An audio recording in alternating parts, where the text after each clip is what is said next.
शांति। आज नया महीना, नई ऊर्जा, नए पुरुषार्थ के साथ नए माह की शुरुआत करते हैं बाबा की याद के साथ, बाबा की प्यार और महावाक्यों का अनुभव करते हुए अपनी संपूर्ण आत्मिक स्थिति में स्थित होकर बाबा के मधुर महावाक्य सुनेंगे। आज 1 तारीख की मुरली है। आज बाबा ने सुनाया कि मीठे बच्चे, देही अभिमानी बनने की प्रैक्टिस करो। इस प्रैक्टिस से ही तुम पुण्य आत्मा बन सकेंगे, है ना। पुण्य आत्मा बनना है तो कौन सी प्रैक्टिस करनी है ना। ज्ञान का जो सार है, देही अभिमानी आत्मिक स्वरूप की स्थिति।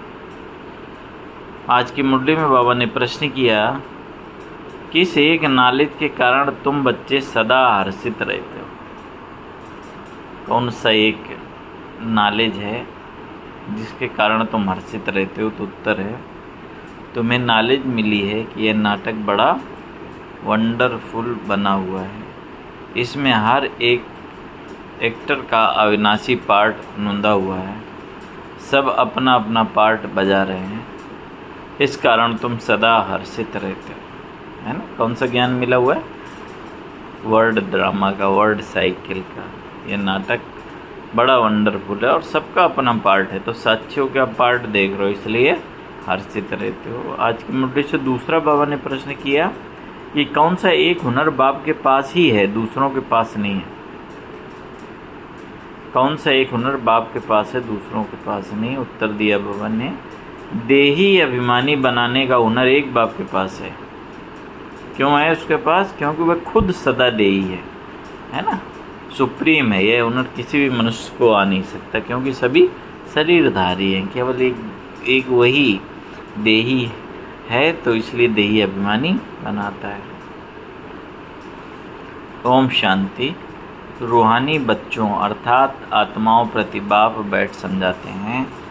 क्या समझाते हैं? कि अपने को आत्मा तो समझना है ना। बाप ने बच्चों को समझाया है, पहले ये प्रैक्टिस करो कि हम आत्मा है, न कि शरीर। जब अपने को आत्मा समझेंगे तभी परम पिता को याद करेंगे। अपने को आत्मा नहीं समझेंगे तो फिर ज़रूर लौकिक संबंधी धंधा आदि याद आता रहेगा। इसलिए पहले तो ये प्रैक्टिस होनी चाहिए कि मैं आत्मा हूँ, तो फिर रूहानी बाप की याद ठहरेगी। बाप ये शिक्षा देते हैं कि अपने को देह नहीं समझो। यह ज्ञान बाप एक ही बार सारे कल्प में देते हैं, फिर 5000 वर्ष बाद यह समझानी मिलेगी। अपने को आत्मा समझेंगे तो बाप भी याद आएगा। आधा कल्प तुमने अपने को देह समझा है, अब अपने को आत्मा समझना है। जैसे तुम आत्मा हो, मैं भी आत्मा ही हूँ, परंतु मैं सुप्रीम हूँ। मैं हूँ ही आत्मा, तो मेरे को कोई देह याद पड़ती ही नहीं। यह दादा तो शरीरधारी है ना, वह बाप है निराकार, माने ब्रह्मा बाबा शरीरधारी और शिव बाबा निराकार है। यह प्रजापिता ब्रह्मा तो साकारी हो गया। शिव बाबा का असली नाम ही है शिव। वह है ही आत्मा, सिर्फ वह ऊंच ते ऊंच अर्थात सुप्रीम आत्मा है। सिर्फ इस समय ही आकर इस शरीर में प्रवेश करता हूँ। वह कभी देह अभिमानी हो न सके, है ना, क्योंकि देही रहता है हमेशा निराकार। केवल इस संगम युग पर कुछ समय के लिए बच्चों से मिलने के लिए, ज्ञान सुनाने के लिए शरीर का आधार देता है। इसलिए बाबा कहते हैं कि वह कभी देह अभिमानी हो न सके।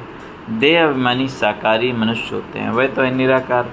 उनको आकर यह प्रैक्टिस करानी है। कौन सी? देह अभिमानी बनाने की। कहते हैं तुम अपने को आत्मा समझो।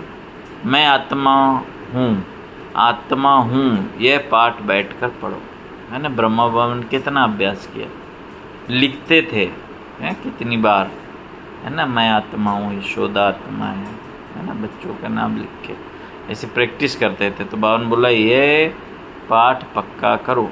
मैं आत्मा शिव बाबा का बच्चा हूँ। हर बात की प्रैक्टिस चाहिए। बाप कोई नई बात नहीं समझाते हैं। तुम जब अपने को आत्मा पक्का पक्का समझेंगे तब बाप भी पक्का याद रहेगा, है। जब तक आत्मा का पार्ट पक्का नहीं है कि मैं आत्मा हूँ, तब तक बाबा की याद ठहर नहीं सकती। बाबा ने बोला कि देह अभिमान होगा तो बाप को याद कर नहीं सकेंगे। आधा कल्प तुमको देह का अहंकार रहता है। अभी तुमको सिखाता हूँ कि अपने को आत्मा समझो। सतयुग में ऐसे कोई सिखाता नहीं कि अपने को आत्मा समझो। शरीर पर नाम तो पड़ता ही है, नहीं तो एक दो को बुलावें कैसे। यहाँ तुमने बाप से जो वर्षा पाया है वही प्रारब्ध वहाँ पाते हो। बाकी बुलाएंगे तो नाम से ना। श्री कृष्ण भी शरीर का नाम है ना, नाम बगैर तो कारोबार चल ना सके। ऐसे नहीं कि यहाँ यह कहेंगे कि अपने को आत्मा समझो, वहाँ तो आत्माभिमानी रहते ही हैं। यह प्रैक्टिस तुमको अभी कराई जाती है क्योंकि पाप बहुत चढ़े हैं। आहिस्ते आहिस्ते थोड़ा थोड़ा पाप चढ़ते चढ़ते अभी क्या हो गया है, फुल पाप आत्मा बन पड़े हैं। आधा कल्प के लिए जो कुछ किया वह खलास भी तो होगा ना। आहिस्ते आहिस्ते कम होता जाता है। सतयुग में तुम सतो प्रधान हो, त्रेता में फिर सतो बन जाते हो। वर्षा भी मिलता है। अपने को आत्मा समझ बाप को याद करने से वर्षा मिलता है। यह देही अभिमानी बनने की शिक्षा बाप अभी देते हैं। सतयुग में ये शिक्षा मिलती नहीं है, अपने अपने नाम पर ही चलते हैं। यहाँ तुम्हारे को याद केवल से पाप आत्मा से पुण्यात्मा बनना है। सतयुग में इस शिक्षा की दरकार ही नहीं रहती। न तुम ये शिक्षा वहाँ ले जाते हो, वहाँ न ये ज्ञान न योग ले जाते हो। तुमको पतित से पावन अभी ही बनना है। फिर आहिस्ते आहिस्ते कला कम होती है। जैसे चंद्रमा की कला कम होते होते लीक जाकर रहती है। तो इसमें मूंझो नहीं, कुछ भी ना समझो तो बाबा से पूछ सकते हो। पहले तो ये पक्का निश्चय करो, कौन सा, कि हम आत्मा हैं।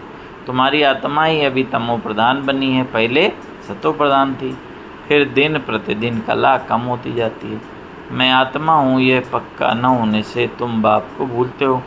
पहले पहले मूल बात ही यह है, आत्मवानी बनने से बाप याद आएगा, और बाप याद आएगा तो फिर वर्षा भी ऑटोमेटिकली याद आएगा। वर्षा याद आएगा कब, है ना, जब वर्षा याद आएगा तो पवित्र भी रहेंगे, है ना। तो देखो कैसा बाबा ने कनेक्शन बताया कि पहले अपने को आत्मा समझेंगे तो बाबा याद आएगा, बाबा याद आएगा तो वर्षा याद आएगा, वर्षा याद आएगा जो तो प्राप्ति याद आएगी, तो फिर पुरुषार्थ भी याद आएगा, तो फिर पवित्र भी रहेंगे। तो बाबा ने कहा दैवी गुण भी रहेंगे। एम ऑब्जेक्ट तो सामने है ना, यह है ही गार्डरी यूनिवर्सिटी। भगवान पढ़ाते हैं, देही अभिमानी भी वही बना सकते हैं, और कोई भी ये हुनर जानता ही नहीं है, एक बाप ही सिखलाते हैं।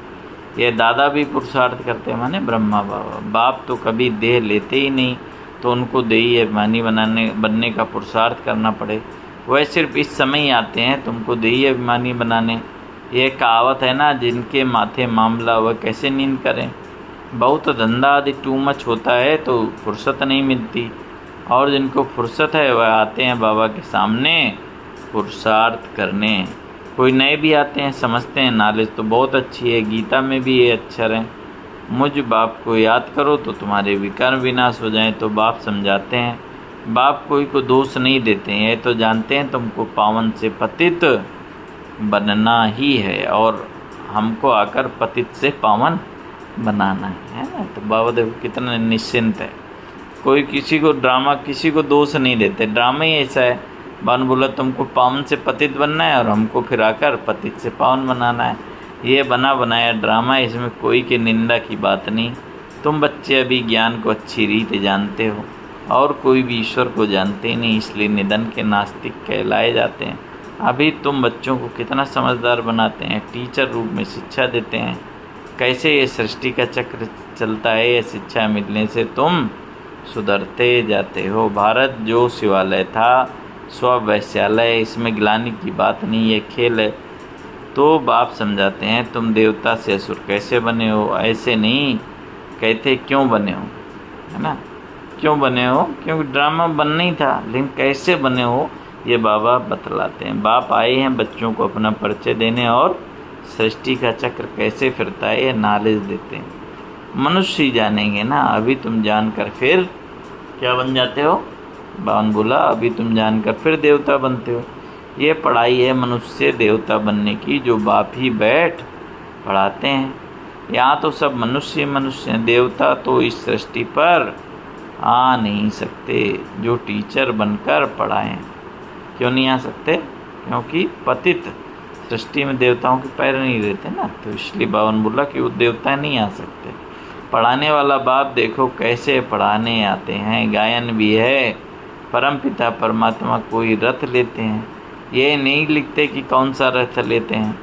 त्रिमूर्ति का राज भी कोई समझते नहीं। परमपिता परमात्मा अर्थात परमात्मा वो जो हैं सो अपना परिचय तो देंगे ना। अहंकार की बात नहीं, न समझने के कारण कहते हैं इनमें अहंकार है। ये ब्रह्मा तो कहते नहीं कि मैं परमात्मा हूँ, ये तो समझ की बात है। ये तो बाप के महावाक्य हैं। सभी आत्माओं का बाप एक है ना, समझना है कौन कह रहा है ना। परमात्मा ब्रह्मा बाबा ने कभी अपने को परमात्मा नहीं कहा है ना। तो बाबा ने कहा सभी आत्माओं का बाप एक है, इनको दादा कहा जाता है। ये भाग्यशाली रथ है ना, नाम भी रखा है ब्रह्मा, क्योंकि ब्राह्मण चाहिए। आदि देव प्रजापिता ब्रह्मा है, प्रजा का पिता है। अब प्रजा कौन सी है? प्रजापिता ब्रह्मा शरीरधारी है, तो अडॉप्ट किया ना बच्चों को। शिव बाबा समझाते हैं मैं अडॉप्ट नहीं करता हूँ। तुम सब आत्माएं तो सदैव मेरे बच्चे हो ही। माने कौन अडॉप्ट करता है? ब्रह्मा बाबा है ना, ब्राह्मण बनाता है। और शिव बाबा के तो सारे बच्चे हैं, सारे विश्व के आत्मा बच्चे हैं। तो बावन बोला कि तुम सब आत्माएं तो सदैव मेरे बच्चे हो, मैं तुमको बनाता नहीं हूँ, मैं तो तुम आत्माओं का अनादि बाप हूँ। बाप कितना अच्छी रीत समझाते हैं, फिर भी कहते हैं अपने को आत्मा समझो। तुम सारी पुरानी दुनिया का संन्यास करते हो, बुद्धि से जानते हैं सब वापस जाएंगे इस दुनिया से। ऐसे नहीं कि संन्यास कर जंगल में जाना है, सारी दुनिया का संन्यास कर हम अपने घर चले जाएंगे। इसलिए कोई भी चीज़ याद ना आए सिवाय एक बाप के। 60 वर्ष की आयु हुई तो फिर वाणी से परे वानप्रस्थ में जाने का पुरुषार्थ करना चाहिए। यह वानप्रस्थ की बात है अभी की। अभी माने वानप्रस्थ अभी जब नई दुनिया में चलने का समय है तो पुरानी दुनिया को भुलाना है। भक्ति मार्ग में तो वानप्रस्थ का किसको पता ही नहीं, वानप्रस्थ का अर्थ नहीं बता सकते। वाणी से परे मूल वतन को कहेंगे, वहाँ सभी आत्माएं निवास करती हैं, तो सबकी वानप्रस्थ अवस्था है। सबको जाना है घर, है ना। सबको कहाँ जाना है? घर। शास्त्रों में दिखाते हैं कि आत्मा भ्रकुटी के बीच चमकता हुआ सितारा है। कई समझते हैं कि आत्मा अंगूठे मिसल है, अंगूठे मिसल को याद करते हैं। स्टार को याद कैसे करें, पूजा कैसे करें? तो बाप समझाते हैं तुम देह अभिमान में जब आते हो तो पुजारी बन जाते हो। भक्ति का समय शुरू होता है, उसको भक्ति कल्ट कहते हैं। ज्ञान कल्ट अलग है, ज्ञान और भक्ति इकट्ठे नहीं हो सकते, दिन और रात इकट्ठे नहीं हो सकते। दिन सुख को कहा जाता है और रात दुख अर्थात भक्ति को कहा जाता है। कहते हैं प्रजापिता ब्रह्मा का दिन और फिर रात, तो प्रजा और ब्रह्मा जरूर दोनों इकट्ठे होने चाहिए ना। तुम समझते हो हम ब्राह्मण ही आधा कल्प सुख भोगते हैं, फिर आधा कल्प दुख। ये बुद्धि में समझने की बात है। ये भी जानते हो सब बाप को याद नहीं कर सकते हैं, फिर भी बाप खुद समझाते रहते हैं। क्या समझाते हैं? कि अपने को आत्मा समझो और मुझे याद करो तो तुम पावन बन जाएंगे। ये पैगाम सबको पहुंचाना है, सर्विस करनी है। जो सर्विस नहीं करते वह फूल नहीं ठहरे। बागवान बगीचे में आएंगे तो उनको फूल ही सामने चाहिए। जो सर्विसेबल हैं बच्चों का कल्याण करते हैं, जिनको देह अभिमान है वह खुद भी समझेंगे हम फूल तो हैं नहीं, बाबा के सामने तो अच्छे अच्छे फूल बैठे हैं, तो बाप की नज़र उन पर जाएगी। डांस भी अच्छा चलेगा, है ना। बाबा मुरली भी आगे जो बच्चे बैठे हैं उनको देख के फिर कैसे मुरली चलाएगा। तो इसलिए बाबा बोलते हैं कि जो सर्विसेबल हैं फूल हैं उनको आगे बिठा। तो बावन बोला डांसिंग गर्ल का मिसाल है। स्कूल में भी टीचर तो जानते हैं ना कि कौन नंबर 1, कौन नंबर 2 और कौन 3 में है। बाप का भी अटेंशन सर्विस करने वालों तरफ ही जाएगा, दिल पर भी वह चढ़ते हैं। डिसर्विस करने वाले थोड़ी दिल पर चढ़ते हैं। बाप पहली मुख्य बात समझाते हैं, कौन सी? अपने को आत्मा निश्चय करो तब बाप की याद ठहरेगी, है ना। बावन कितनी बार पक्का कराया। बावन बोला देह अभिमान होगा तो बाप की याद ठहरेगी नहीं, है ना। लौकिक संबंधियों की तरफ, धंधे दौरी की तरफ बुद्धि चली जाएगी। देह अभिमानी होने से पारलौकिक बाप ही याद आएगा। बाप का तो बहुत प्यार से याद करना चाहिए, है ना। बाबा को बड़े प्यार से याद करना चाहिए। अपने को आत्मा समझना, इसमें मेहनत है, एकांत चाहिए, है ना। कितना सरल है, लेकिन बाबा बोल रहे अभ्यास नहीं है ना 63 जन्मों को से आत्मा शरीर देहवान में है, इसलिए भवन बोला कि इसमें थोड़ा मेहनत चाहिए, एकांत चाहिए। 7 रोज की भट्टी का कोर्स बहुत कड़ा है। कोई की याद ना है कि इसको पत्र भी नहीं लिख सकते, यह भट्टी तुम्हारी शुरू की थी, है ना। पहले जैसे अभी 7 डेज़ कोर्स कराते हैं तो पहले 7 दिन वहीं सेंटर पे रह के ही भट्टी होती थी और वहीं कोर्स होता था। मन बोले ये भट्टी तुम्हारी शुरू की थी, यहाँ तो सबको रख नहीं सकते, इसलिए कहा जाता है घर में रहकर प्रैक्टिस करो। भक्त लोग भी भक्ति के लिए अलग कोठी बना देते हैं, अंदर कोठी में माला जपते हैं। तो इस याद की यात्रा में भी एकांत चाहिए। एक बाप को याद करना है, इसमें कुछ जबान चलाने की बात नहीं, बोलना भी नहीं है, मन ही मन बाबा को याद करना है। इस याद के अभ्यास में फुर्सत चाहिए, माने एकांत में बैठ के बड़े प्यार से बाबा को याद करना है। तो भगवान बोला तुम जानते हो लौकिक बाप है हद का क्रिएटर और यह बाप है बेहद का क्रिएटर। प्रजापिता ब्रह्मा तो बेहद का ठहराना, बच्चों को एडाप्ट करते हैं, शिव बाबा एडाप्ट नहीं करते हैं, उनके तो बच्चे सदैव हैं ही। तुम कहेंगे शिव बाबा के हम बच्चे, आत्माएं अनादि हैं, ब्रह्मा ने तुमको एडाप्ट किया है, हर एक बात अच्छी रीत समझने की है। बाप रोज़ रोज़ बच्चों को समझाते हैं, कहते हैं बाबा याद नहीं रहती, बाप कहते हैं इसमें थोड़ा समय निकालना चाहिए, है ना। याद करने के लिए क्या है, ऐसा नहीं धंधा दौरी वो तो अलग ही याद है ना। वो तो कई बार बोलते हैं क्लास में कि जो कर्म करते समय अगर हम बाबा को याद करते हैं ना तो हमारे क्या होगा, हमसे विकर्म नहीं होगा, लेकिन हमारे विकर्म जो हमने किए हैं वो दग्ध नहीं होंगे। उसके लिए हमें एकांत का समय निकालना पड़ेगा, अलग से बाबा को याद करना पड़ेगा। तो इसलिए बाबा कहते हैं कि इसमें थोड़ा समय निकालना चाहिए। कोई ऐसे होते हैं जो बिल्कुल समय दे नहीं सकते, बुद्धि में काम बहुत रहता है, फिर याद की यात्रा कैसे हो। बाप समझाते हैं मूल बात ही ये है कि अपने को आत्मा समझ मुझ बाप को याद करो तो तुम पावन बन जाएंगे। मैं आत्मा हूँ, शिव बाबा का बच्चा हूँ, ये मन मना भव हुआ ना, है ना। मन मना भव का अर्थ क्या है, मैं आत्मा हूँ, शिव बाबा की संतान। बाबा ने बोला इसमें मेहनत चाहिए, आशीर्वाद की बात नहीं है तो पढ़ाई है, इसमें कृपा व आशीर्वाद चलती नहीं है। पढ़ाई में मेहनत करनी पड़ती है ना, कृपा या आशीर्वाद नहीं चलती। बाबा ने बोला मैं कभी तुम्हारे ऊपर हाथ रखता हूँ क्या? तुम जानते हो बेहद के बाप से हम वर्षा ले रहे हैं। कौन सा वर्षा है? अमर भव का, आयुष्मान भव का, इसमें सब आ जाता है। तुम फुल आयु पाते हो, वहाँ कभी अकाले मृत्यु होती नहीं है। यह वर्षा कोई साधु संत आदि दे नहीं सकते। वह कहते हैं पुत्रवान भव, तो मनुष्य समझते उनकी कृपा से बच्चा हुआ।